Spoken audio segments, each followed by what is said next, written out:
오늘 말씀의 제목은 그리스도의 온유와 관용으로라는 제목으로 말씀을 나누겠습니다. 오늘 말씀을 이제 이해하기 위해서 하나를 먼저 예화를 듭니다. 제국주의로 인하여서 세계 열강들이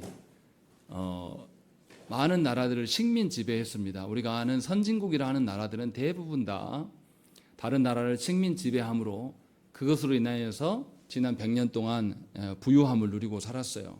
문제는 뭐냐면 이 식민 지배로부터 독립된 나라들에 있는 국민성이 문제가 생기는 것입니다.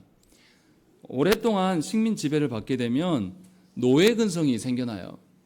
그래서 제가 아는 아프리카에서 사역하시는 선교사님에게 이야기를 들어보면 회심을 하셨어도 아직도 노예 근성이 남아 있어서 뭔가 일을 시키면 선교사님이 보고 있을 때만 일을 한답니다. 그리고 선교사님이 자리를 떠나면 일을 하지 않아요. 심지어 너 이것만 해결하고 가면 일찍 집에 가도 좋아 라고 이야기를 해도 안 하고 있다는 것이죠. 이게 노예 근성이에요. 무슨 말이냐면 사람이 보고 있을 때는, 주인이 보고 있을 때는 하지만 누가 사람이 없으면 전혀 하지 않는 것, 이런 것이 노예 근성이죠. 근데 이러한 노예 근성은 우리 모두에게도 있습니다. 누구 앞에 있든지, 누구 앞에 없고 혼자 있든지 상관없이 우리는 사람이 보든지 보지 않든지 늘 한결같이 우리의 삶을 살아야 되는 것이죠. 이것이 당연한 일입니다. 그런데 많은 성도들이 주변 사람들의 눈을 엄청 의식해요. 그래서 사람들이 볼 때에는 종교적인 열심을 갖고 있어요. 그래서 교회에서 모였을 때, 사람들이 모일 때는 종교적 열심을, 그런 습관을 갖고 있지만 사람들에게 보여주지 않는 일들, 아무도 알 수 없는 일에 대해서는 아무런 관심이 없는 것이 우리가 가진 본성적인 특성입니다. 그래서 자기 이름값을 한다든지 아니면 사람들에게 잘 노출되는 그런 교회 안의 일에 대해서는 누구나 다 열심을 갖습니다. 그러나 이것을 신앙적인 열심이라고 말할 수는 없다는 것이죠. 우리의 죄로 인하여서 죄의 노예 근성이 우리에게도 여전히 있습니다. 그래서 사람들의 눈앞에서만 열심히 하는 그런 개념들이 있다는 것이죠. 그런데 이런 일들이 고린도 교회 안에도 있었다라는 거예요. 그래서 바울이 이들에게 오해를 받습니다. 왜 오해를 받냐면 우리 1절 한번 읽어볼까요? 1절의 말씀 읽겠습니다. 시작.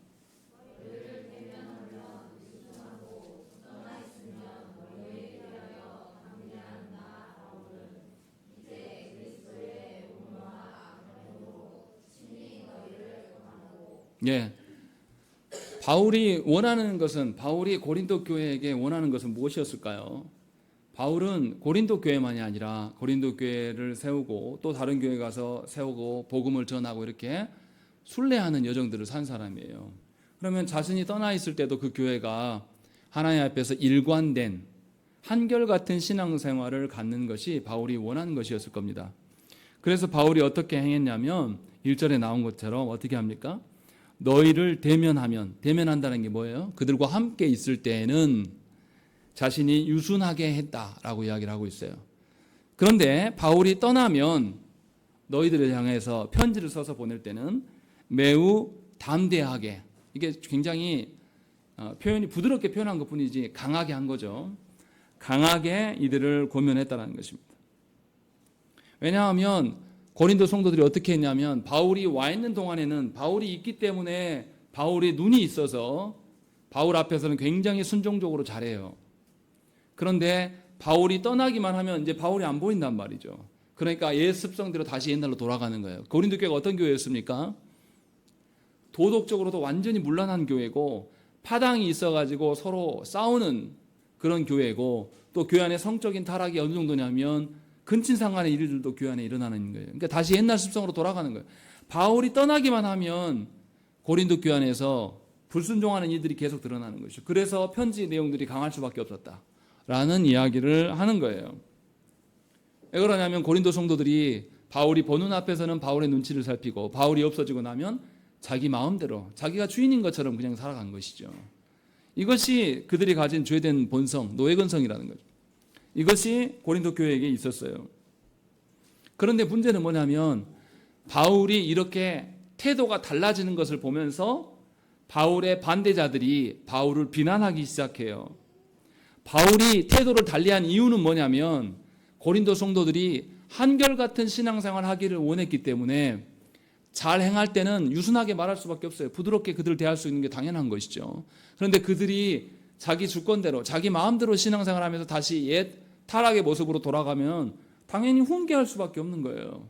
이게 너무나 당연한 것인데 이것들을 뒤집어서 말하기 시작합니다. 그래서 어떻게 이야기합니까? 10절 말씀으로 읽겠습니다. 10절 말씀 읽겠습니다. 시작.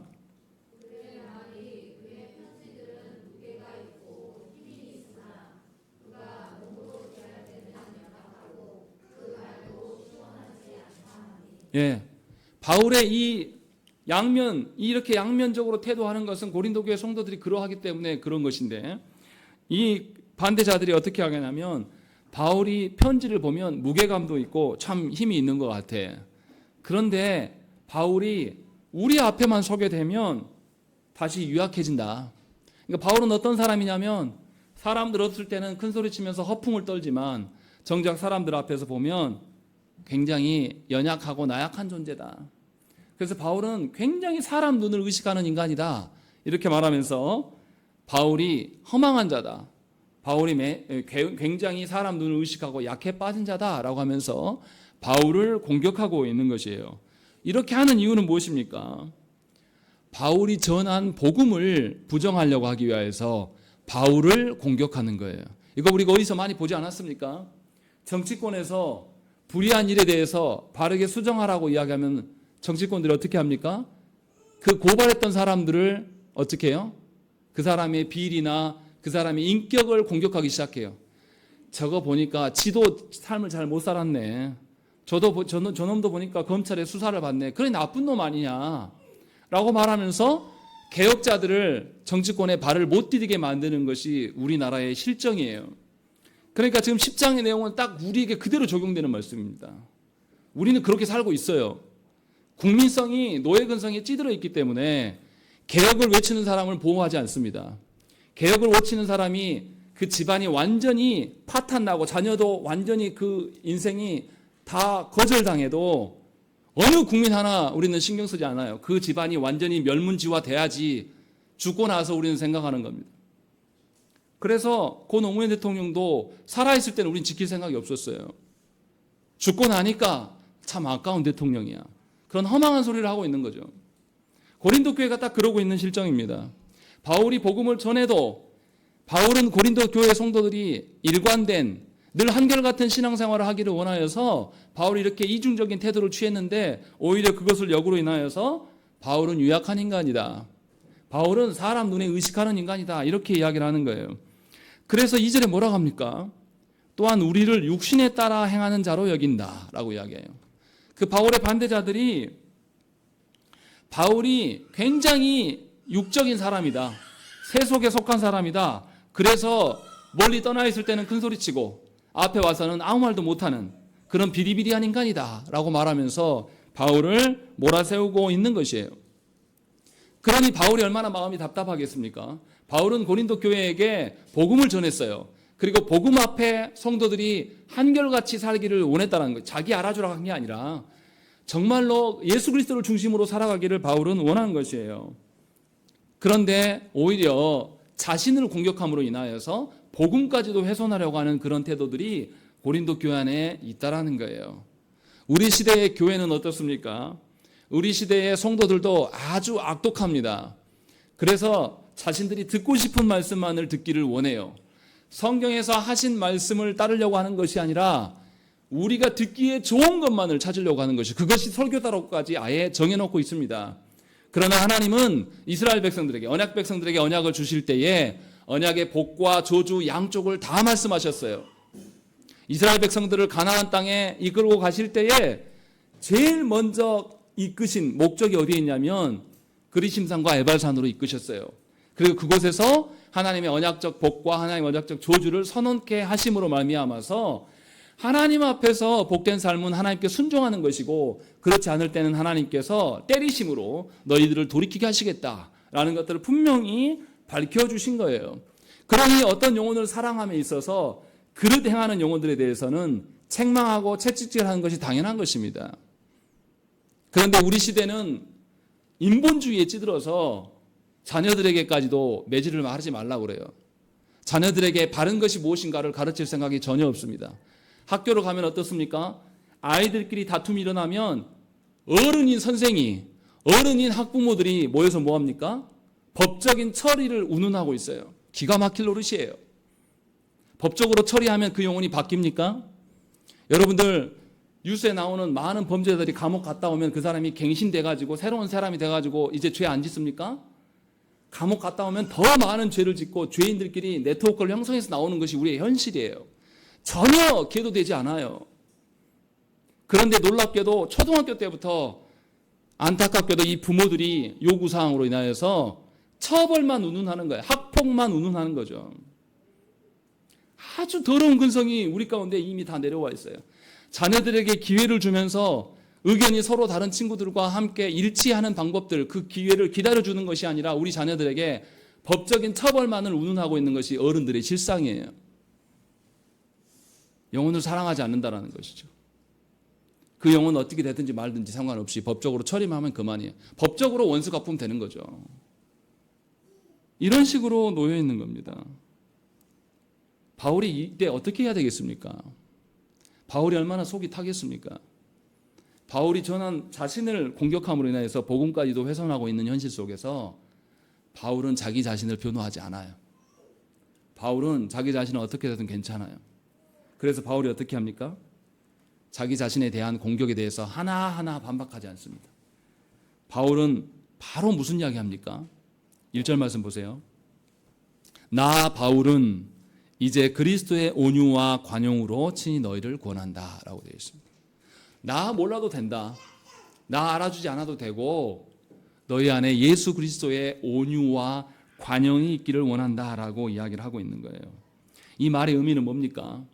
바울을 이렇게 반대했던 자들이 아주 오늘 본문에는 짧게 나오지만 바울에 대해서 얼마나 욕을 하고 다녔겠습니까?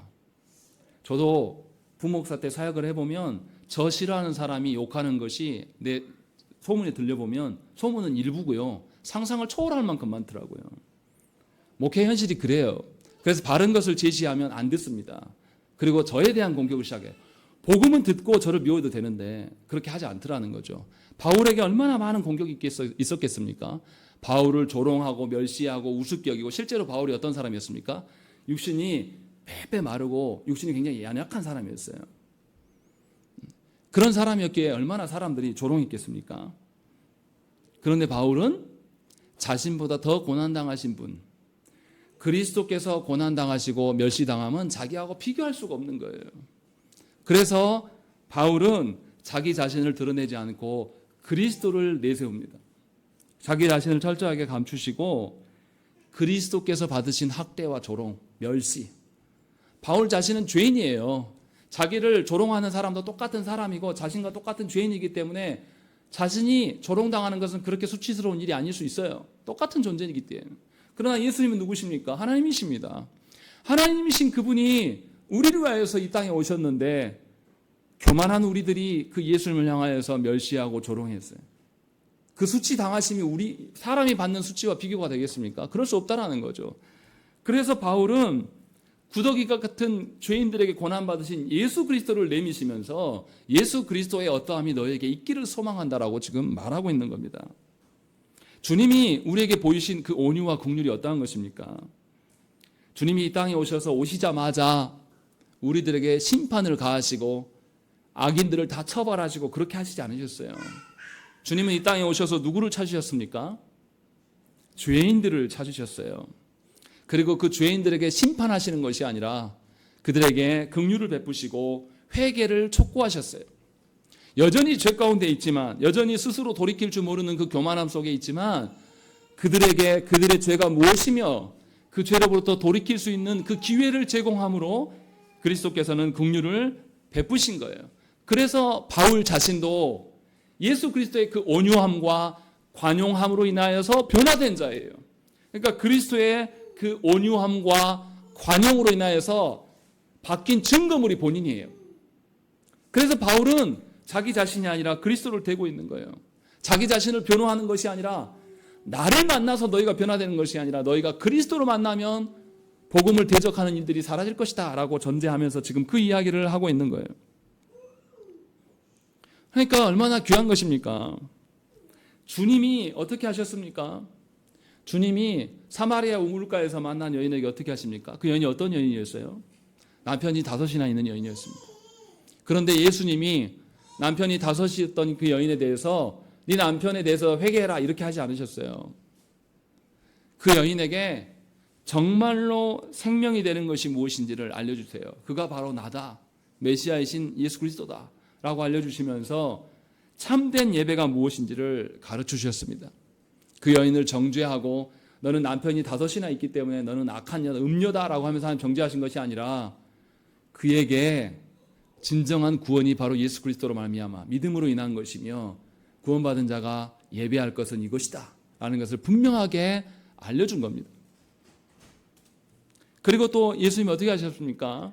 간음하다가 현장에서 붙들려온 여인이 있었어요. 유대인들이 끌고 와서 돌로 쳐 죽이려고 할 때 주님이 뭐라고 하십니까? 너희 중에 죄 없는 자가 먼저 돌로 치라 라고 말씀하셔요. 아무도 못 치죠. 그런데 주님이 그것만 하고 만 것이 아니에요. 여인의 생명을 보존하시고 나서 주님 뭐라고 합니까? 여인에게 이제 죄의 삶을 떠나서 살아라 라고 기회를 베푸시는 것이죠. 주님의 긍휼이 바로 이런 거예요. 주님은 단지 우리의 문제 해결만으로 놓고 살아가는 것이 아니라 영원한 하나님의 돌보심의 가운데 구원이 무엇인지를 우리에게 제시하심으로 우리의 갈 길을 보여주신 것이죠. 그래서 바울은 자신의 방법대로가 아니라 그리스도의 온유함과 관용함으로 이 고린도 교회를 대하고 싶은 거예요. 그리고 또한 고린도 교회들도, 고린도 성도들도 그리스도의 온유와 관용을 받기를 원하는 거예요. 바울 자신의 어떠함을 받는 것이 아니라 진정으로 너희도 그리스도의 온유와 관용을 받음으로 말미암아서 그 그리스도의 온유하심과 관용하심으로 변화된 증거물이 너희가 되라. 이 이야기를 지금 하고 있는 거예요. 고린도 교회처럼 문제가 많고 심란한 교회가 어디 있습니까? 그런데도 교만하여서 맨날 자기들끼리 싸우고 분열하는 일에만 열심히 내는 그런 악한 자들에게 바울은 그리스도를 닮아서 그들이 한결같은 신앙으로 서기를 원하면서 다시금 기회를 주고 있는 거예요. 그래서 바울이 이중적인 태도를 취한 겁니다. 그들이 하나님의 말씀대로 살 때는 유순하게 부드럽게 대했고, 그러나 그들이 떠나갈 때 편지로 할 때는 그들의 악함에 대해서 명확하게 지적하면서 강건하게 그들에게 대했음을 볼 수가 있는 거예요. 그런데 문제는 뭐냐면 이 그리스도의 온유함에 대한 심각한 오해가 있다는 것이에요. 바울은 고린도 성도들에게 늘 유순하고 관용적으로만 대했습니까? 아니에요. 예수께서 보여주신 그 온유함이라는 것은 그냥 늘 부드럽게 대하는 것이 온유함이 아니에요. 안타깝게도 조국 교회 안에 수많은 성도들이 그리스도의 온유함을 이런 식으로 오해합니다. 그래서 온유한 자는 화내지 않는 자라고 착각을 해요. 그냥 늘 잘해주고 늘 친절하고 늘 부드럽게 내가 듣기에 좋은 말만 골라서 해주는 것을 온유함이라고 우리는 생각한다는 것입니다.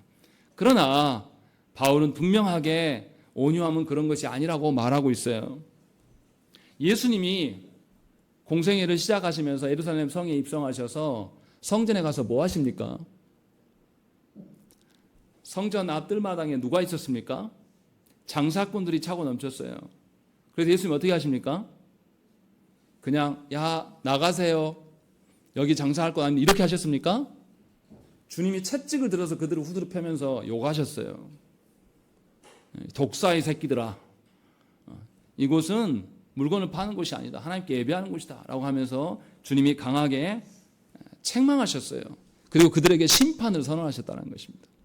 온유하신 주님이 보이신 것이 바로 이러한 거예요. 바울은 주님의 말씀을 벗어나 방자하게 행하는 자들에게 늘 부드럽게 대한 것이 아니에요. 2절을 보면 바울이 뭐라고 합니까? 우리 2절 말씀 읽겠습니다. 읽겠습니다. 시작.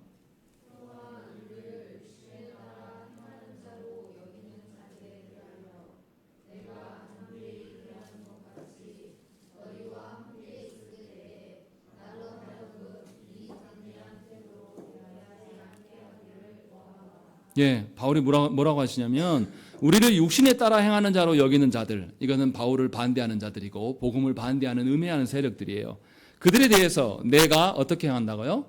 담대히 대한다라는 거죠. 많이 좋게 표현해서 담대하다고 하는 것이지 매섭게 대한다는 거예요. 그들을 질책하겠다라는 것이죠. 그리고 그러나 너희에게 대해서는 담대하게 똑같은 담대한 태도로 대하지 않게 하기를 구하노라. 이 말이 무슨 말입니까?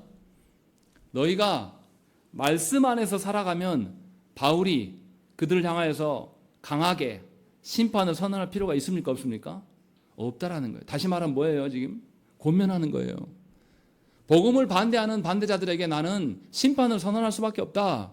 그러나 너희에게는 심판이 선언되지 않기를 빈다라는 것을 2절에서 말씀하고 있는 거예요. 다시 말하면 그리스도의 어떠함을 따라서 복음을 따라서 너희가 순종해라. 그래야지 심판의 선을 듣지 않겠냐. 이 이야기를 지금 하고 있는 거예요. 분명하게 바울은 그들의 태도를 보면서 부드럽게 대할 때가 있고 담대히 대할 때가 있음을 분명하게 밝히고 있는 것이죠. 교회 안에도 그런 자들이 있습니다.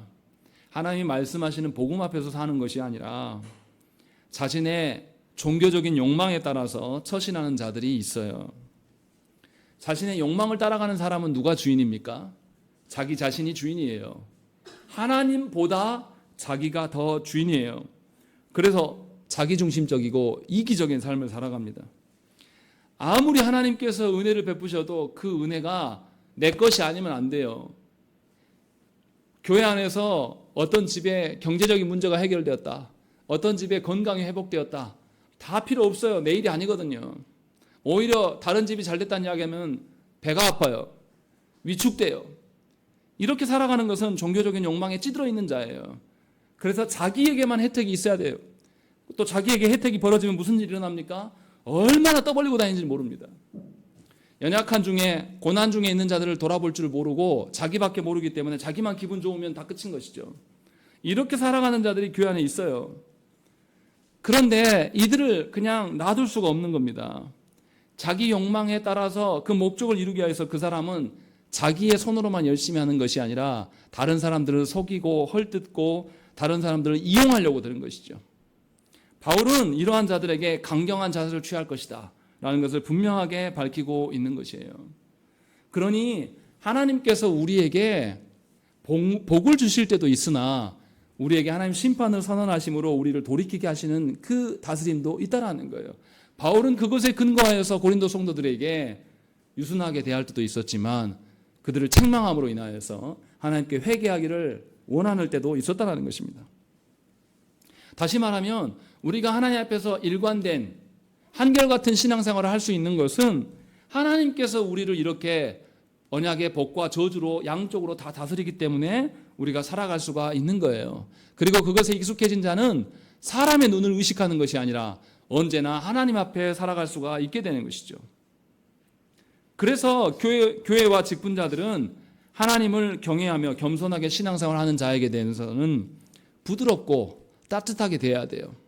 하지만 자신의 종교적인 욕망을 위하여서 그 교만한 태도로 살아가는 자에게 부드럽게 대하는 것은 그를 망치는 것입니다.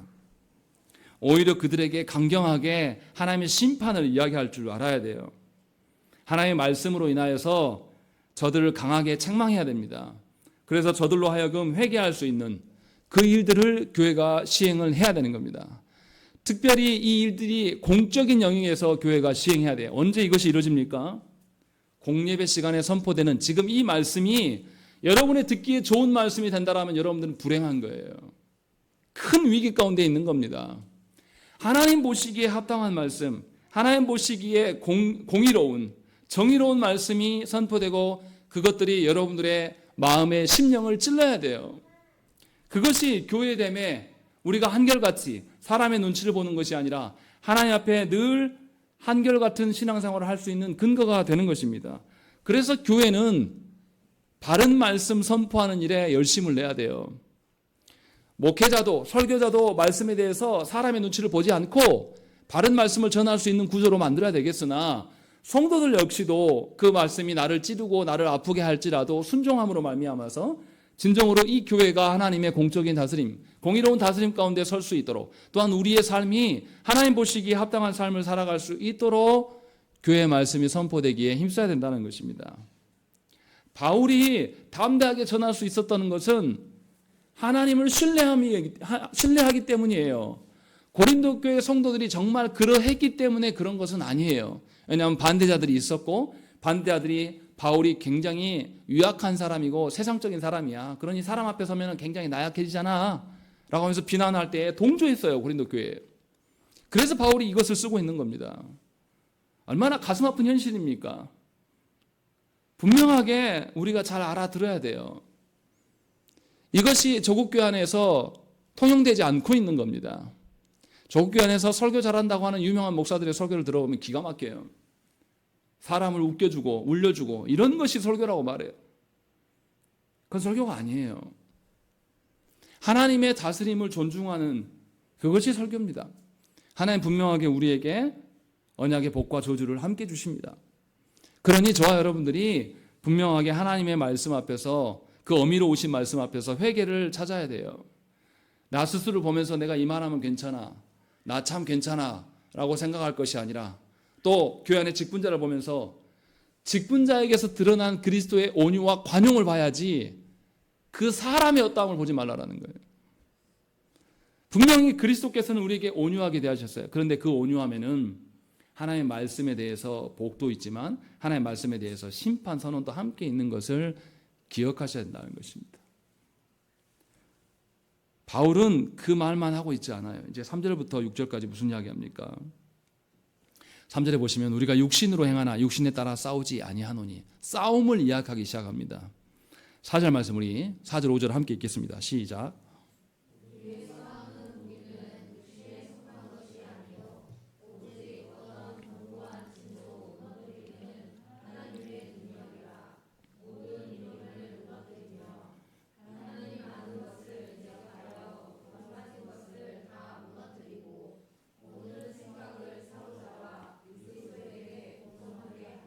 예, 바울은 싸우는 이야기를 해요. 그런데 그냥 싸우는 것이 아니라 무기도 이야기합니다.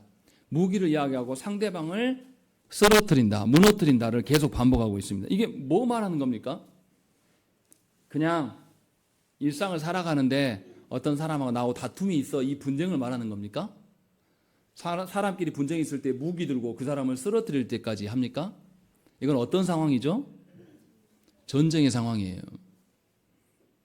다시 말하면 성도들이 살아가는 데 있어서 말씀대로 살아가는 대로 하나님께서 살기를 원하시지만 우리의 삶의 현장이 말씀대로 살 수 있도록 내버려 둡니까? 아니에요. 신자가 살아가는 지상의 모든 교회는 전투하는 교회입니다. 전쟁에 속한 교회들이에요. 왜냐하면 성도들 주변에는 복음을 훼손하는 자들이 늘 기웃거리고 있어요. 우리를 사탄이 잡아먹으려고 굶주린 사자가 입을 벌리고 우리의 살을, 우리의 영혼을 뜯어 삼키기 위하여서 우리 주변을 늘 맴돌고 있습니다. 그러면 성도가 어떻게 살아가야 됩니까? 성도가 정신을 차리고 분별력 있게 살아가야 돼요. 무엇이 참된 교회고 무엇이 참된 교회를 흉내내는 교회인가, 무엇이 연약한 교회고 무엇이 거짓된 교회인가를 우리는 분별함이 있어야 돼요. 그런데 과연 우리가 그러냐예요. 과연 고린도 교회 성도들이 그러냐 이 말이에요. 그렇지 않다라는 거죠. 여전히 그들의 영혼을 피폐하게 만드는 바울의 반대자들이 들어와서 바울 저 봐봐라, 저 유약한 사람 눈만 의식하는 저 사람, 이런 말을 해도 고린도 교회들이 듣고 있으면서 같이 동조하고 있는 상황이에요. 경각심이 전혀 없어요. 그냥 그렇게 태평하게 사는 것이죠. 나한테 잘해주는 것이 좋은 것이야. 이 땅에서 내가 고민하고 고뇌하고 무엇인가에 막 씨름하며 이렇게 살고 싶지 않은 거죠. 편안히 살고 싶은 거예요. 그래서 교회 와서도 나를 찌르는 말씀은 거뜬히 걸러내요. 그리고 내가 듣고 싶은 말, 내가 듣기를 원하는 말, 또 나에게 복주는 안수기도는 받기를 원하지만 나에게 심판을 촉구하는 아픈 말씀을 듣는 자들은 거의 없다라는 거죠.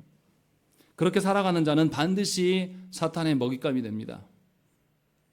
바울은 고린도 교회에게 그냥 그리스도의 온유함만을 말하는 것이 아니라 너희가 전쟁 중에 있다. 영적인 전쟁 가운데 살아가는 자들이기 때문에 정신을 차려야 된다는 이야기를 하고 있는 거예요. 그러니까 참된 교회는 이 땅에서 악한 무리들과 늘 씨름하는 삶을 살아가는 것이 참된 교회라고 지금 바울은 말하고 있는 겁니다. 여러분들이 예수 믿으면서도 주 앞에 말씀에 어떠한 것에 대해서 아무 생각이 없고 태평하게 아무 문제 없이 살아가는 것을 예수 믿는 복이라고 생각하지 말라라는 것입니다. 그것은 거짓된 복음이에요. 우리가 하나님의 말씀대로 결단하려면 우리가 하나님의 말씀대로 결단하면 누구도 결단합니까? 사탄도 함께 결단해요. 우리를 잡아 죽이려고. 실제로 그러지 않습니까? 우리도 경험했지 않습니까? 이단자들이 우리 교회에 들어와도 우리는 분별할 수 있는 능력이 없어요. 신천지가 들어와서 우리 가운데 함께 있었고 그렇게 예배했어도 우리는 분별할 능력이 없었잖아요. 그러나 누가 하십니까? 우리는 한 게 없어요. 그냥 말씀만 계속 전했습니다. 하나님 알아서 내보내시잖아요. 우리는 그런 존재예요. 참된 교회는 늘 영적 전쟁 속에 있는 교회예요. 그렇기 때문에 살아갈 때 어떻습니까? 육적인 걸로 사람을 대하지 않아요. 이단자들을 향하여서 육적인 방식으로 그들도 우리를 침투하니까 우리도 그들에게 물리적인 것에 힘을 가하면서 이 나쁜 놈 새끼 욕하면서 그들에게 대하는 것이 합당한 것입니까? 그렇지 않아요. 분명히 바울은 3절에 우리가 육신으로 행하나 육신에 따라 싸우지 않는다라고 밝히고 있고 4절에 우리의 무기는 뭐라고 이야기합니까? 하나님의 능력이다라고 분명하게 밝히고 있어요. 사람의 어떠함, 나의 어떠함이 아니라 하나님의 능력으로 행하는 것이 우리가 전쟁에 임하는 태도이다라는 것이죠. 하나님 주신 것을 우리가 다 갖추어 입어야 되는 거예요. 그것을 갖추게 될 때 무슨 일이 생깁니까? 4절 말씀 보세요. 육신에 속한 것이 아니요 오직 어떤 견고한 진도 무너뜨리는 하나님의 능력이다. 하나님의 능력으로 덧입고 살아가면 어떠한 요새도 격파할 수 있다. 그리고 또 모든 이론을 무너뜨린다. 세상의 모든 헛된 허망한 이론들, 우리가 아는 우리 시대의 자본주의의 이론들, 우리의 투자 이론들, 우리의 과학적인 사고들, 계몽주의 사상, 인본주의 모든 사상들이 우리를 다 덮어 누르고 인권의 어떠함으로 인하여 하나님의 말씀을 다 쳐부수는 그 상황에서도 우리는 망하지 않는다라고 말하고 있어요. 그리고 5절에 뭐라고 합니까? 하나님을 아는 것을 대적하여 높아진 것을 다 무너뜨린다라는 것이죠. 그래서 모든 생각을 사로잡아서 누구에게 복종케 한다? 그리스도께 복종케 함으로 말미암아서 너희들에게 영생의 삶을 유지하게 하신다라는 것이 하나님의 능력이에요. 그래서 바울은 이것을 붙들라고 지금 말씀하고 있는 거예요. 신자의 이 영적인 전쟁은 언제까지 이어집니까? 세상 끝날까지 계속 지속될 겁니다. 그래서 신앙생활은 전투하는 삶이에요. 편안하게 늘어지게 살아가는 삶이 아니란 말이에요. 군대에서 늘 뭘 가동합니까? 5분 대기조를 항상 가동해요. 전쟁이 언제 날지 모르니까. 부대 내 누군가는 5분 대기조가 있어요. 그래서 전쟁 상황에 늘 대비하고 살아가는 것이죠. 5분 대기조는 군장을 차고 자야 돼요. 신발 벗고 못 잡니다. 늘 대기 상황으로. 신자의 삶이 이래야 되는 것이죠. 바울은 그래서 에베소 교회에게 무슨 이야기 합니까? 하나님께서 주신 진리의 말씀으로 완전 무장해야 될 것들. 우리가 잘 아는 에베소 6장 11절부터 17절 말씀에 하나님의 전신갑주에 대한 이야기를 하고 있어요. 하나님의 전신갑주라는 것은 무엇인가 실제로 뭔가를 이렇게 한다는 게 아니라 하나님 주신 말씀을 붙들라는 거예요. 정리하면 교회는 하나님께서 주신 것으로 싸워 나가야 되는 거예요. 하나님께서 우리에게 주신 그 경건의 방편이 무엇입니까? 말씀과 성례와 기도입니다. 말씀과 성례와 기도에 우리가 익숙해져야 돼요. 전념해야 돼요. 그것이 전쟁에 임하는 자의 성도의 태도라는 것입니다. 그런데도 조국교회 안에 있는 많은 성도들이 하나님께서 제시하신 그 경건의 요소를 존중하지 않아요. 오히려 세상의 어떠한만을 바라보고 있는 거예요. 예수 믿으면서 자녀가 잘 되고 또 내 사업이 잘 되고 돈이 많아지고 사람 관계가 좋아지고 이런 것을 쳐다보면서 예수 믿는 것이다 라고 말하는 이들이 조국교회 안에 너무 많아요. 그렇게 되면 어떻게 됩니까? 세상을 쳐다보고 있다가 세상의 화려함에 우리의 눈이 시력을 잃어버려요. 그러면서 세상을 바라보면서 야 대한민국 봐라 경제력 몇이다 라고 하면서 자랑함에 빠져서 무사 안일주의에 빠지는 것입니다. 그러면서 우리의 자녀들이 하나 둘씩 이단자들에 넘어가고 있어도 교회가 넉넉히 있는 겁니다. 실제로 여러 교회 안에 직분자들, 중직자들 자녀들이 신천지가 된 경우가 허다합니다. 목회자 자녀가 그렇고 장로의 자녀들이 그렇고 또 권사 안수집사의 자녀들이 이단자에게 빠져서 빼앗겨 있는 것이 우리의 현실이에요. 그런데도 교회가 이 일에 말씀과 성례와 기도하는 일에 열심을 냅니까? 아니에요. 말씀도 알려고 하지도 않습니다. 말씀으로 교회가 이루어진다라고 믿지 않아요. 그리고 성례는 어떻습니까? 성찬을 존중합니까? 아니에요. 자기들 마음대로 해요. 기도하는 일은 어떻습니까? 우리가 기도하는 일에 힘쓰고 모이고 있습니까? 우리는 그렇지 않아요. 그래서 우리 안에 무슨 일이 생깁니까? 조국교회가 참된 교회와 거짓된 교회에 대해서 구별하려고 하는 시도 자체가 없어요. 우리가 과연 하나님 보시기에 참된 교회인가? 우리 안에 거짓된 것이 발견되는 것에 대해서 애통해하면서 어떻게 우리가 이럴 수 있는가? 어떻게 우리가 육적인 걸로 교회를 세워갈 수 있는가 하면서 울어야 될 자들인데, 조국교회가 우리가 속한 이 교단이 거짓된 돈으로 선거하면서 돈으로 직분자를 뽑고 있는데 그것을 보면서도 우리는 넉넉히 있어요. 아무도 울지 않습니다. 그에 대해서 항거하지도 않아요. 당연한 것처럼 말합니다. 우리 교회가 상입이 많이 냈으니까 많이 가져가는데 무슨 상관이냐? 지 돈입니까? 그렇게 하라고 하나님께서 하셨습니까? 우리는 엉터리같이 살아가는 거예요. 그래서 성도들도 구별함이 없습니다. 연약해서 우리가 하나님의 뜻대로 살려고 하지만 연약한 교회와 원래부터 악나라에서 하나님이 아닌 이 땅의 나라를 세우기 위한 교회는 전혀 다른 거예요. 그런데 우리는 이것을 똑같은 교회처럼 생각합니다. 우리의 범죄함으로 원래부터 하나님 나라를 품고 있지 않았던 우리들인데도 세상의 것들을 욕망하면서 우리는 그 핑계를 뭐라고 합니까? 우리가 연약해서 그래요. 하나님이 속으십니까? 하나님이 여러분 안에 있는 더러운 욕망 덩어리들을 하나님이 모르시고 끝까지 그냥 눈 감아 주십니까? 우리는 그러한 엄밀함이 없어요. 교회를 다니면서 뇌를 쓰지 않아요. 교회를 다니면서 참된 교회 되기 위하여서 힘쓰고 애쓰고 정말로 참된 신자 되기 위하여서 벌벌 떠는 사람이 없다라는 거예요. 바울은 지금 그 이야기를 하고 있는 거예요. 고린도 교회들에게. 하나님이 주신 그 영적인 무기가 있는데 왜 너희가 다른 것들을 붙드냐? 왜 사람들의 눈, 사람들의 말로 인하여서 오르락내리락 하는 거냐? 라고 지금 묻고 있는 거예요. 오히려 무슨 일이 일어납니까? 교회가 이렇게 타락해버리면 진리를 붙잡지 않아요. 불의한 자들과 결탁하기 시작해요. 우리나라 보세요. 우리나라를 침략하고 우리의 선조들을 잡아 죽이고 심지어 강간의 도구로 사용하게 해서 우리 할머니들을 다 데려간 그 나라에 가서 대통령이 가서 뭐합니까? 하나대자가 하고 있어요. 우리 이거 보고 있습니다. 그렇게 당했던 피해자 할머니들이 살아계시는데도 그 나라 용서해야 된다 이런 헛된 소리를 하고 있어요. 또 그 나라가 핵 폐기물을 버린다고 하는데도 찬성한대요. 이것이 남의 일이 아니라 이게 우리의 실체예요. 거짓된 것과 악한 세력을 교회가 끌어안으면서 그런 정치 지도자를 옹호하고 있는 것이 우리 조국교회의 현실이에요. 이게 말이 됩니까? 타락한 세상과 어떻게 하나님 나라 백성이 하나님께 앞에서 돌이키지도 않았는데 이 사람들과 화해할 수 있어요? 불가능한 거예요. 그런데 교회가 정치꾼들에게 가가지고 기웃거리면서 거기에 신여 노릇하고 있는 거예요. 우리가 그런 속에 있는 거예요. 배도에 빠진 교회는 하나님께서 반드시 심판하셨습니다.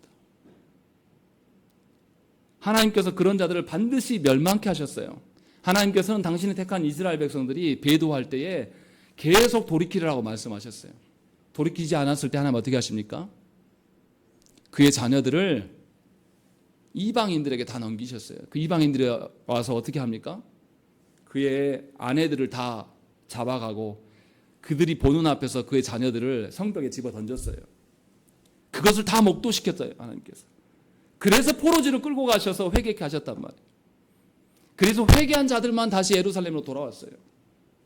하나님께서는 당신의 교회를 그렇게 지키십니다. 우리는 이미 하나님의 심판의 대상이 된 지가 오래됐어요. 그런데도 우리는 그 생각이 없습니다. 여전히 태평하다, 여전히 평안하다라고 이야기하고 있어요. 하나님을 적극적으로 대적하면서 하나님의 말씀을 땅에 던져버린 지가 오래됐고, 우리 자녀들에게 하나님의 말씀을 먹이는 것이 아니라 세상의 지식과 학문을 먹이는데 우리는 열심을 내는 데 있어도 하나님께 돌이키지 않는단 말이죠.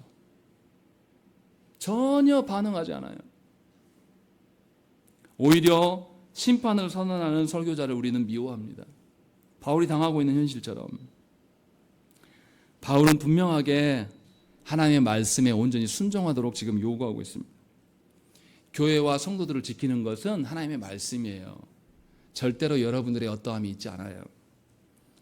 분명하게 하나님의 심판의 날은 점점 가까웁니다.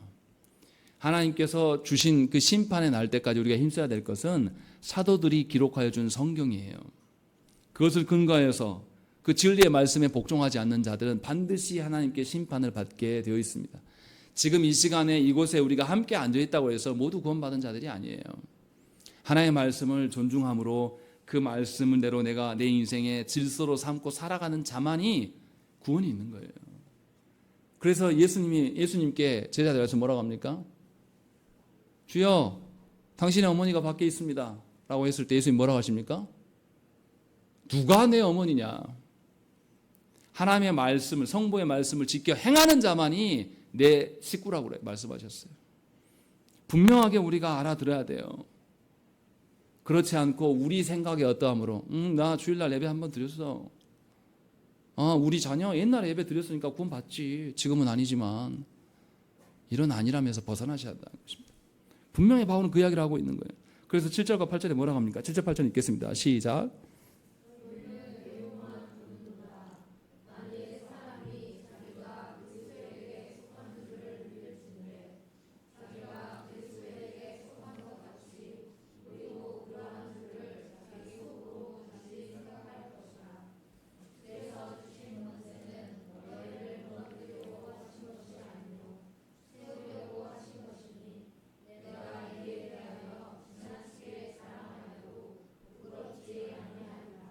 예, 바울은 분명하게 이야기합니다. 주께서 주신 권세, 그것이 뭡니까? 복음을 전하는 권세예요.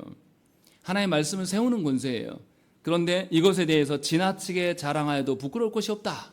바울은 분명하게 이것을 이야기를 하고 있는 거예요. 하지만 우리가 속한 조국교회는 하나님의 말씀을 존중하지 않는 지가 아주 오래됐습니다. 설교자들도 성경의 말씀을 대언하려고 하지 않아요. 자신만의 특별한 어떤 것을 만들어내려고 애를 씁니다. 그래서 성경 아닌 것들을 끄집어오기 시작했어요. 우리 그것에 익숙해요. 또 성도들도 어떻습니까? 성경의 말씀이 나를 아프게 하면 과감하게 뱉어내 안 받습니다. 그러나 분명하게 바울은 이 말씀에 지나쳐도 괜찮다, 지나친 것이 당연한 것이다 라고 말씀하고 있는 거예요. 그러니까 교회는 누구보다도 말씀을 사랑하고 성도는 누구보다도 말씀 연구하는 일에 열심을 내야 되는 것이고, 성도는 누구보다도 말씀대로 살아가는 일에 대해서 권면함이 당연한 거예요. 목회자가 여러분들에게 말씀대로 사세요, 그렇게 사시면 안 됩니다, 이렇게 말하는 것이 너무나 당연한 일이라고요.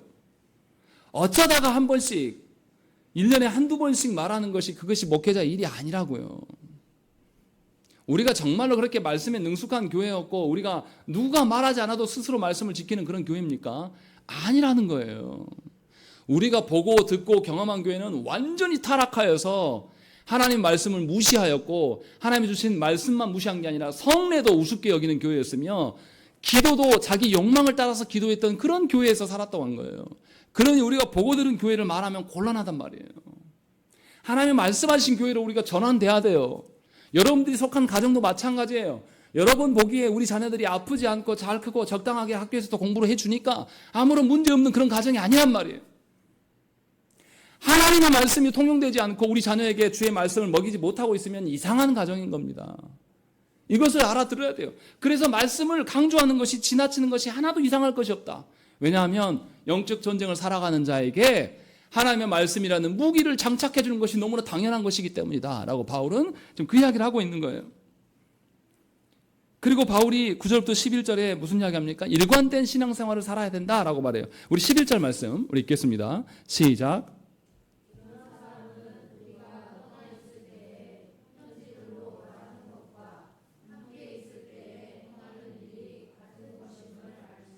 예, 무슨 말입니까?